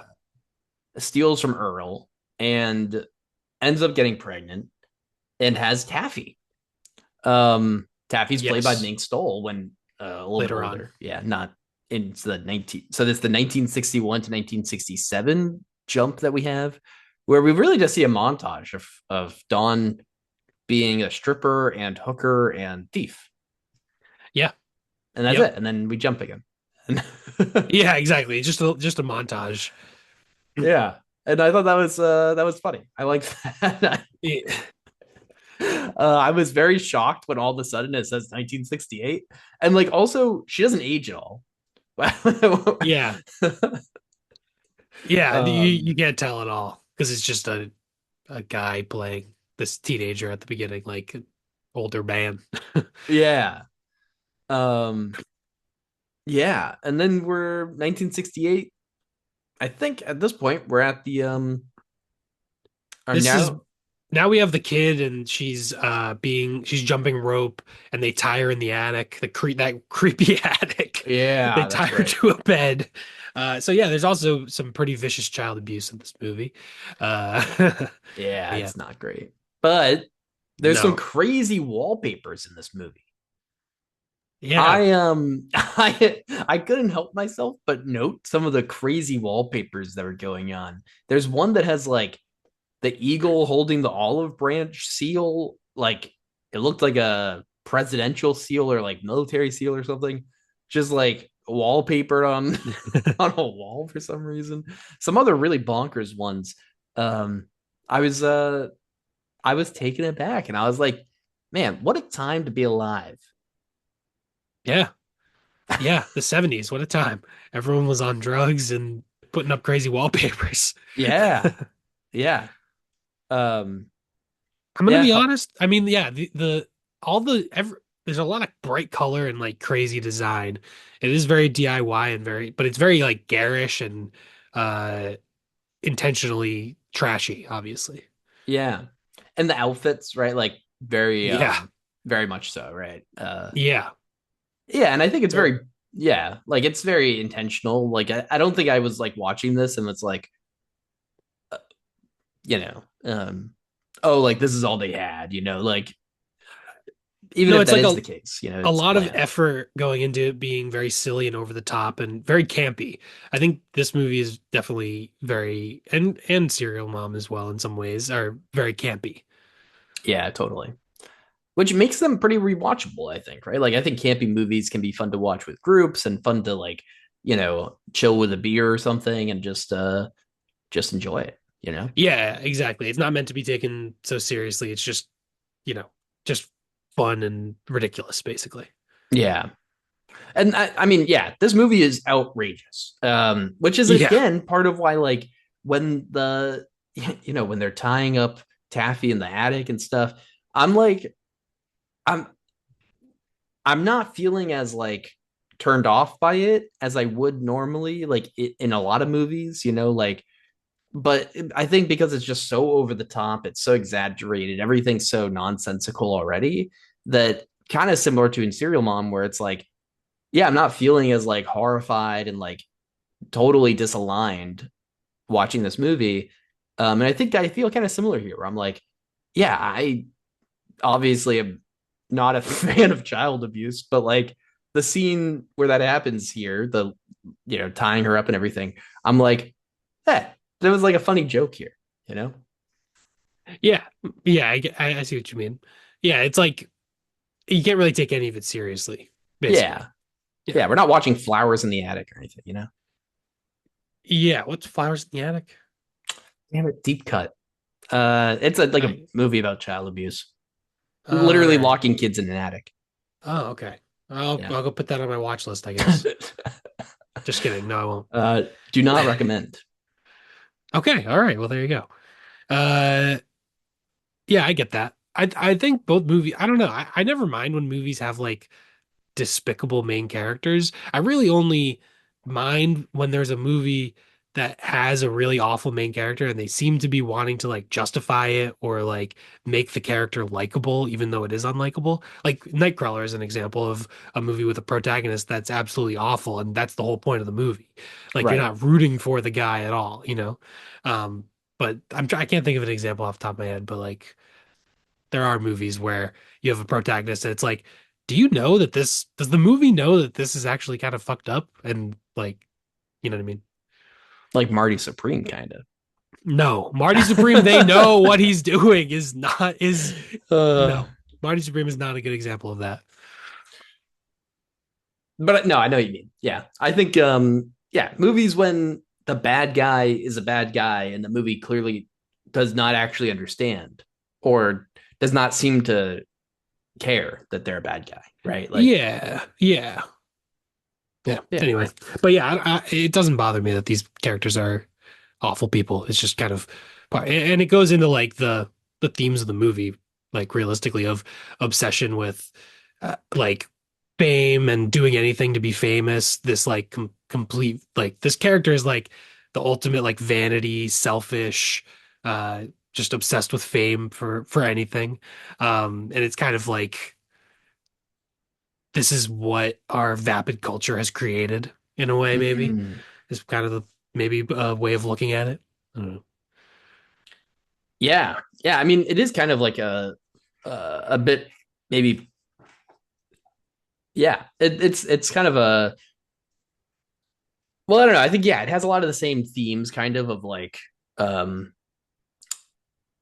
like Serial Mom and Nightcrawler too, where it's like yeah, these are like sure like products of the society, but also like products of like kind of a specific thing, right? Like in Serial Mom, kind of a product maybe of like over idolizing serial killers and things like that, um and whatnot. And here it's like But yeah, they're kind of just crazy individuals, though. yeah, I don't they know. are I guess they true. are like they kind of like even like her family. Like, it doesn't seem like she comes from some fucked up family. And like serial mom, she seems normal, but it's like there are these maybe that I don't know that Yeah, there could be these messed up people just anywhere. You know? yeah, yeah, I don't yeah, know. right. Which yeah, like we talked about with Serial Mom, right? So yeah, I don't know. I think this definitely feels like it plays on a lot of the same themes. It's kind of interesting that these two movies, like if we picked, Pink Flamingos, I haven't watched Pink Flamingos, but I imagine we would not be having as much overlap in themes and stuff and Yeah, everything. not no, not quite. And or like hairspray. That would be a big different, Yeah, definitely a different one. yeah. So it's kind of interesting that he kind of revisits a lot of this stuff. I feel like that is an indication that maybe John Waters makes this much earlier with no money and kind of, a lot of these things he kind of holds on to, right? The reason why he made this, right? I mean, I think, often you can think with like a good story, why is this person the person to tell this story, right? What is that itch that's making them want to tell it, right? And clearly that itch he still wanted to tell that story. He still had those motifs and themes and things in his head and wanted to expand on that. So, Yeah, exactly. And it also kind of like uh, obviously has the true crime sort of element to it, but also the reality TV. I feel like it mm, pre like because the characters that she meets later on uh are like in the art world, but also there it almost feels like a reality TV thing. And now we see it on social media too, of just people doing anything to be famous. And sort of having a movie about that in 1974 is like very ahead of its time, just thematically, I feel like, because that is such a big thing now. But yeah, this was kind of like the beginning of that. And not to mention almost John Waters and Divine being a part of that. Maybe they're not even fully like it is a theme of the movie, but maybe it's also just a thing in their brain subconsciously because Divine had just eaten dog shit in Pink Flamingos just 2 years prior. Literally eats dog shit in the movie for real. And that's just what made the movie infamous. And it's like yeah, that you do anything to be famous kind of a thing, you know what I mean? So it could also just be part of their like of their own psychology that's in there too. yeah, yeah, definitely. I don't think you'd have to do a lot to get me to eat dog shit. All I right, don't I'll think I'd do do it. Yeah. it. All right, I'm in. I You got just my convinced me. arm. Jeez. All right. All right, what do you say, $20? All right, fine, I'll do it for $10. Give me the $5 tomorrow. Uh, you better like and subscribe. Uh, Disgusting. Yeah, if we get No, don't one say if we that. get one new subscriber, Ryan will eat dog shit next episode. That's not happening. I'm just saying. I'm not doing that. Tune in to find out if he's lying. No. Um, also, I just want to point out the daughter Taffy, Yep. played by Ming Stoll, in this past 19, I think it's the 1974 era or whatever, um, like the present day, I guess. When dude, she's hilarious. She is like playing Car Crash in the living room. Yeah. She's like she's just at home alone and has like car parts that she pulled into the house. Just dumping ketchup on herself and like a pillow or something. And Yeah. Yeah, pretty crazy. Just the idea of that. And it is pretty funny to just play go play car accident outside. like, what a strange idea to have to Yeah. put in this movie. And I thought that was hilarious. Um, and lots of times, later on with what is the bowl of spaghetti? And she's freaking out. She throws it at the wall to Dawn hits her with a chair Yes, yeah. Yeah, yeah. and says something along the lines of something like her doctor told her to just keep hitting the kid. Dude, it's messed up. But Yeah. pretty hilarious. Yeah. Yeah. That's pretty much the movie. It's messed up but funny. That's kind of the entire thing. Yeah, and those people are just preying on all the messed up stuff too, which is obviously Yeah. the premise here and the main like point. And then they also just turn on her when it comes to it. Yeah. Yeah, exactly. I will say a funny line from the movie. Divine says, I don't want to seem bitter, but I'd appreciate it if you destroyed all his belongings. I thought that was funny. Yeah, that was funny. Um, yeah, and yeah, that's true. She also just like totally gets the boyfriend, I think, like fired or no, husband. It was her husband. Yeah. Because and then he wants to go to Detroit to join the auto industry. Yeah, that was And he funny. says industry very weirdly. Yeah, that was very Just a strange. That funny little character quirk. I think I'm not gonna lie. I think that's just how the actor said it, and they just kept it. I don't think that was a character thing. I That's think awesome. that's just the guy was just saying it that way. You're not gonna do it with another take. Come on. Yeah, it's like all right, well, close enough. Um, yeah, and then obviously on Ida, dude. First of all, that Yeah, costume yeah, crazy. that she's wearing like so many times when you see her at different intervals of time. Like it's not Yeah, it's not the same day at all. yeah, yeah. It's like her costume. Yeah, It's yeah, what an insane I think my jaw might have dropped a little when I saw that costume. yeah. That makes sense. That is, I forget the name of the actress off the top of my head, but Edith Massey. She's in a bunch of John Waters movies. So she's in Pink Flamingos and I think Desperate Living and a bunch of them. And she ends up attacking uh Dawn with acid. Yes. She gets acid on her face and it's completely disfigured and disgusting. And this is kind of an interesting scene where they all are in the hospital and they show her face and everyone keeps telling her how beautiful it is. And I was like, but they seem genuine about it. Yeah, I thought it was kind of wholesome. No, you didn't. No, you didn't. What? How is it wholesome? They're being supportive, you know? I mean, I guess so. You're not Yeah. gonna you're not gonna be I like, oh man, don't look at that. Oh God. Oh, what happened? Oh, Jesus Christ. It doesn't just look good. all right, interesting. I didn't think it was it was very wholesome. I thought it was like almost a um I don't know. It showed how fucked up they all were. That they thought like the most like Oh, fucked up things were beautiful. You know what I mean? I think actually you're probably right because they literally say that a couple times that like they think the more fucked up you are, the or like that you do the worse stuff you do, the more beautiful you are. But I Yeah. was thinking of it just as like, oh, that's funny. Yeah, I just totally detached that scene from like pretty much everything else and was like, oh wow, all of our friends are like, no, you're looking great, honey. Don't worry. Like you're gonna I got you some more makeup and everything, but you look great without it anyways. Like who even cares, you know? But you're Yeah. right. Yeah, they all just are pretty fucked up. Yeah, I think so. And then also, yeah, the way they worship makeup is pretty funny too. Like Yeah. she shoots liquid eyeliner into her like heroin, which is pretty funny.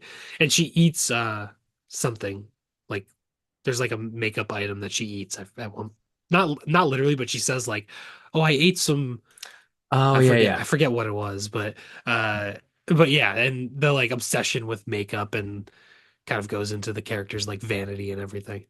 Yeah, definitely. Yeah, lots of lots of that here of just being obsessed with yourself and being obsessed with being the best or the prettiest or the or whatever, and what lengths are you willing to go to for all that, obviously, right? And um yeah, yeah. Yeah. And Cuts off Ida's hand. yeah, Awesome. I was gonna say that too. They cut off her hand, yeah. Then she gets a hook. Yeah. And she's in that like giant bird cage. Yeah. Yeah.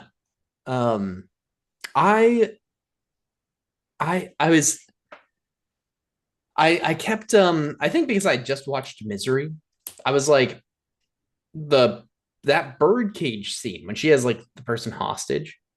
I was like, oh man, this feels more fucked up than the rest of the movie. But maybe that's because I was just watching Misery and like there's the whole that's like the whole thing, right? Is the and also it is pretty fucked up though. She does like cut off her hand and everything, but Ida also like horribly disfigured her, so it's not like I don't know, not like she deserved it, but like you know, Yeah, I guess I also kind of just took it as so ridiculous that none of this could have any um emotional yeah, impact on me, really. yeah. I feel like it's just because I was just watching Misery, and so I was like, oh man, Yeah. oh Oh, no, not the another axe. yeah, that makes sense. uh, um, yeah, it is funny how you know your what you come into a movie with can definitely impact your viewing, you know, for sure. Yeah. Yeah, yeah, definitely. Um Um, Another thing of its time is when the daughter goes like Hare Krishna, yeah. which which this is sort of like also post I feel like this movie's very 74, like it's after the hippies and Charles Manson, and it's right after that, and that kind of fell apart, and it's a lot more cynical um than that, I feel like, you know what I mean? Hmm. Yeah. So yeah. And I feel like the Hare Krishna thing, it was sort of, which in a way the Hare Krishna you could kind of see maybe like they're kind of this like, they're kind of these peaceful hippies, trying to be peaceful and stuff. And John Waters is kind of like taking the piss out of them, and he's kind of making fun of them. Again, with his cynical, ironic view, on the world. Yeah.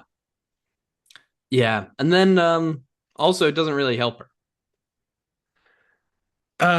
No, what happens? She's like doing her Hare Krishna thing, and also she's probably rebelling against her mom in a way. Yeah. Of Oh yeah, yeah, that's true. Oh, that's interesting. Yeah, like the violence of her mom and yeah, stuff. and Yeah. then them, yeah, that's kind of how part maybe why she went down that way. Yeah. But yeah, Um does she get killed? Did they kill her? yeah, doesn't her mom kill her? I think I think. she Oh yeah, yeah. She like strangles her and kills her. act Yeah, yeah, I'm thinking about it. They definitely at least say she strangles her in the court. But I'm yeah. actually thinking I don't remember what No, actually she happens. does. She She does. All right, does. yeah. It's just below the camera. I think Right. she like strangles her, and then they bring her below the off frame. But Yeah. yeah, they like celebrate like, oh, I finally killed her. I've been wanting to do that for years or something like that. Yeah. And then holy crap, I did not expect the mass shooting. Yeah, yeah. There's sort of the art show, this strange art show where she's like jumping on trampolines and ripping a phone book and whatever with fish. Yeah. She's like, I don't know what this show is supposed to be, display of depravity or something. And then yeah, she shoots the crowd. Uh, yeah, and is like, why wouldn't you want to die for art or something like that? Yeah. Yeah, that was I feel like that today feels maybe more taboo than it might have in 1974. Maybe yeah, with the more mass shootings going on now.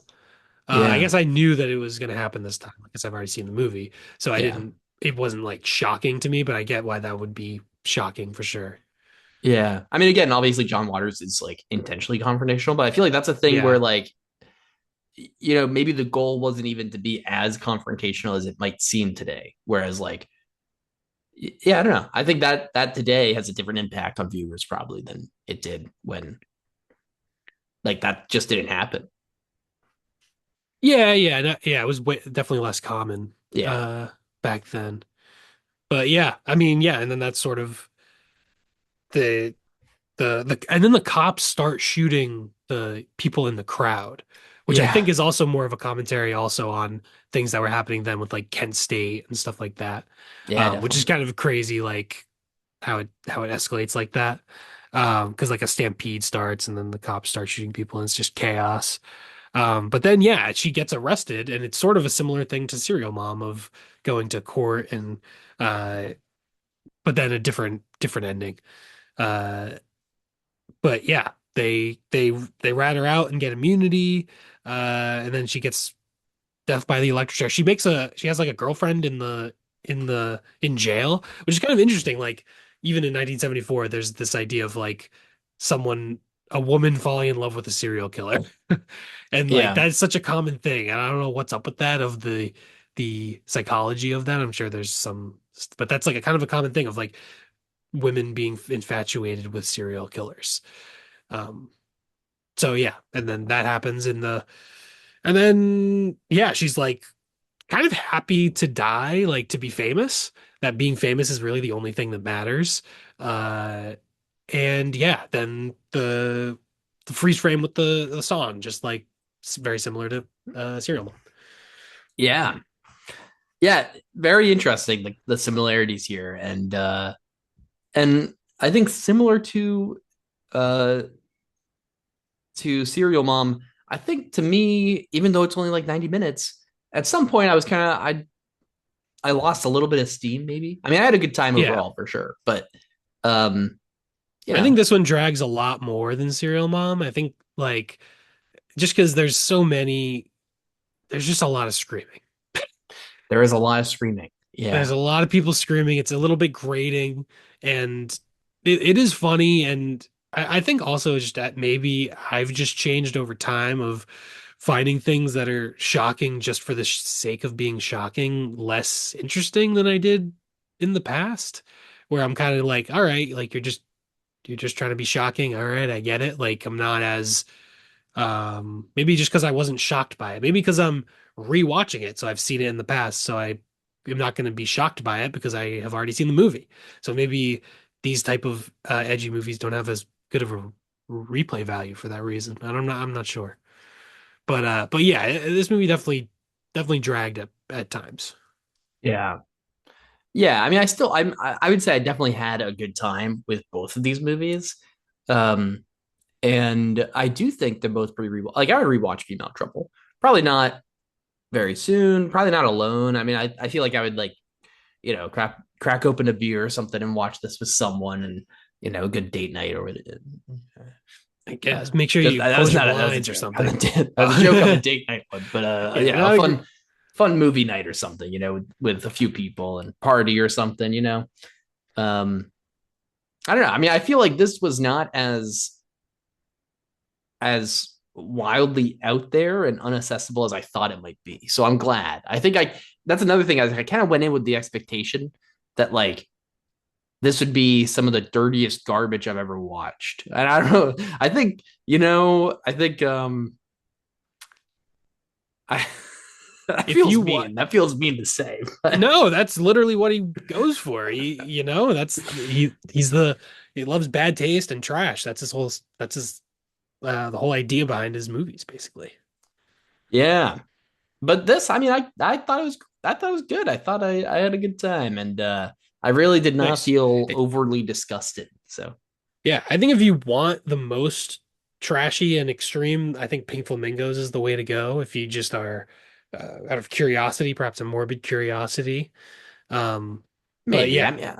I think the thing is, I like the micro budget stuff. I like the doing it, and I like having there's a lot of like theming here and stuff like that. And I think there's actually a lot to this movie that I enjoyed, and there's not as much shock value as I thought there might be, which is good. Um, I don't think I particularly like want more shock. Like, I don't know. I mean, I would maybe watch it eventually. I'm just not sure if I'm like itching for it. yeah, I get that. That's uh that's fair. All right. I don't know if I have much more to say about Female Trouble. Should we give our ratings? And Yeah, let's do it. I What gave it I gave it 3 stars. nice. I you know, there are funny parts. I almost respect the audacity and ridiculousness of it, but there are also parts that, we're grading. So What three did you have it stars, I at think, is fair. before? I think I had it at 3.5 before. So they both went Nice. down half a star on the rewatch, even though I feel like Serial Mom, maybe that was harsh. I feel that. But yeah, I was at 3.5 on this one. First time watching it. So interesting. It seems like your first time watching Serial Mom, you had it at 4. I also had it at 4. We both went to 3.5 on the second time. First time watching this one, 3.5. First Oh time you yeah, had it at 3. That's weird. that Um, is that is funny. Yeah, there you go. Pretty lined up on them, I guess. yeah. Also, I felt interested. I mean, I thought it was funny me giving both these movies 3.5 stars. When I did that, I felt a little weird, but you know what? For very different reasons. Yeah, yeah. I was gonna say, like, which one did you prefer? I mean probably Serial Mom. I think Serial Mom's probably pretty close to a 4 star. Like I gave it 4 last time. I was pretty close still on Yeah, 4 this time, um but I mean there's a lot that I do like about Female Trouble. I think it was uh, surprisingly interesting. So yeah. Nice, cool. Do also you? it has a strong rating recap. Okay, great. Um it has a 7.1 out of 10 on IMDb, 90% critic score, 85% audience score on Rotten Tomatoes, and a 3.9 out of 5 on Letterboxd, bringing it to an 8.1 out of 10 average compared to Wow. Serial Mom's 7 average out of 10. So Yeah. I think it has maybe a more niche audience, but Yes, definitely, and that probably doesn't take into account like reviews at the time, and it was NC-17, so it was probably not getting reviewed by a lot of publications at the time. So, boo. well, it also had no budget. It was a Yeah, tiny movie as opposed to Serial Mom being Hollywood production. right. So, so yeah, it was definitely has less reach, but it's on the Criterion collection now, so it's a lot more accessible nowadays. So yeah. All right, cool. We're done with our John Waters episode. That was cool. I'm glad that uh well, I wouldn't say I'm glad I picked one I haven't seen, but the only one I had seen was Serial Mom. So I'm also glad I rewatched that though. So this was a cool episode. Yeah, nice. Yeah, sorry I picked the one movie that you had seen instead of you being getting to watch two new ones, but Nah, I'm glad. Serial Mom's great. all right, great. I kind of want to bump it up Nice. to 4 stars, but no, 3.5, 3.5. Yeah. I get you. Uh all right. Should we I mean, I guess that's it. Do we just pick our topic for our episode in 2 weeks? I think that's it. All Yeah, right. let's do it. Sick. We got the category cup right here. Here we If go. you're on Yeah, if you if guys you're on don't YouTube, know, yeah, Shane's gonna be pulling out of the cup on YouTube. If you don't know, this is what we do on our episodes. At the end of each of our main episodes, we pull a random category out of the cup. It can be a decade, an actor, a director, whatever it could be, and we try to pick. Each of us will pick one movie, and so, like we said, Shane picked Serial Mom this time. I picked uh oh crap, Female Trouble. There we go, and we're gonna do the same thing. So let's see what we get. our topic for our episode in 2 weeks, our next full episode, is one of my favorite actors, Mads Mikkelsen. Oh, cool. So yeah, I definitely think I put this one in there. And yeah, Mads Mikkelsen been in a bunch of great movies. Um, and yeah, we each get to pick one. We're not going to announce it now. We'll have some time to look over and see what we want to pick. I don't know what I'll pick. There are some good options. Um, but yeah, cool. Mads Mikkelsen, great actor. Yeah, nice. Awesome. So, for anyone listening, next week, our plan is to cover for episode 40.5, The Drama, the new movie directed by Christopher Borgli, starring Zendaya and Robert Pattinson. I am super excited for this movie. So yeah, we're gonna watch that next weekend and record an episode next week. Then the week after that, we'll be doing Mads Mikkelsen, and we'll announce those later. So yeah, let us know on YouTube what you thought of John Waters. What are your favorite John Waters movies? Comment down below, subscribe. If we're on the podcast stuff, Apple, Amazon, all that, wherever you get podcasts, we have a letterboxed, Mind Your Movies, all one word, in the bio. Both me and Ryan are linked, so you can follow our individual letterboxd accounts. Yeah, and don't forget to mind your movies.